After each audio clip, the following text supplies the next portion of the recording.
CCTV footage check করে এ সকল সন্ত্রাসীদের বিরুদ্ধে অবিলম্বে তাদেরকে গ্রেফতার করতে হবে।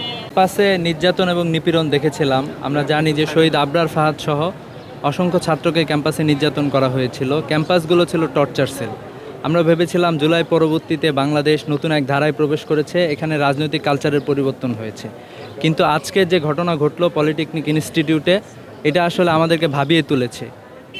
কিছু নিরপরাধ শিক্ষার্থীকে, সাধারণ শিক্ষার্থীও আছে এখানে এবং ইসলামী ছাত্র শিবিরের কিছু কর্মীও আছে যাদের উপরে হামলা করা হয়েছে। এবং আমরা এটাও লক্ষ্য করেছি যে পলিটেকনিক ইনস্টিটিউটের প্রশাসন এখানে নীরব ভূমিকা পালন করেছে এবং তাদের কোনো উদ্যোগ ছিল না যারা আক্রান্ত হয়েছে তাদেরকে রক্ষা করার জন্য।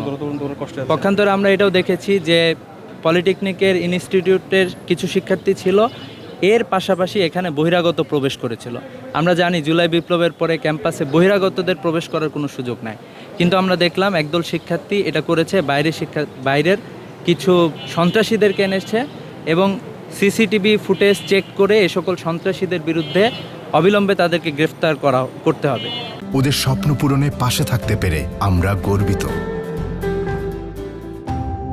আপনারা অলরেডি দেখেছেন আমাদের ভাইরা নাম বলেছে যে কারা কারা এই সকল হামলার সাথে জড়িত ছিল, তাদেরকে অনতিবিলম্বে গ্রেফতার করতে হবে। এবং আমরা এটাও দেখেছি যে যারা হামলার সাথে জড়িত তারা মূলত একসময় তারা ছাত্রলীগের রাজনীতির সাথে জড়িত ছিল, এখন তারা ক্যাম্পাসে অস্থিতিশীল পরিবেশ সৃষ্টি করতে যাচ্ছে। আমরা জানি যে নতুন বাংলাদেশে আমরা সুন্দর এক বাংলাদেশ চাই, কিন্তু এই বাংলাদেশে কিছু মানুষের এ ধরনের আচরণের মধ্য দিয়ে আমরা লক্ষ্য করছি যে বাংলাদেশকে অস্থিতিশীল করার জন্য কার্যক্রম তারা পরিচালনা করতেছে। তো আমরা যারা এই সন্ত্রাসী হামলার সাথে জড়িত, ছাত্রদলের অথবা ছাত্রলীগের, তাদের বিরুদ্ধে তাদেরকে অনতিবিলম্বে গ্রেফতার করতে হবে। আমরা সরকারের কাছে আহ্বান জানাই, প্রশাসনের কাছে আহ্বান জানাই, অনতিবিলম্বে তাদেরকে গ্রেফতার করতে হবে। এবং আমরা ছাত্রদের যে ক্যাম্পাসে অধিকার রয়েছে, ছাত্ররা ক্যাম্পাসে তাদের সকল কার্যক্রম যথাযথভাবে পরিচালনা করবে।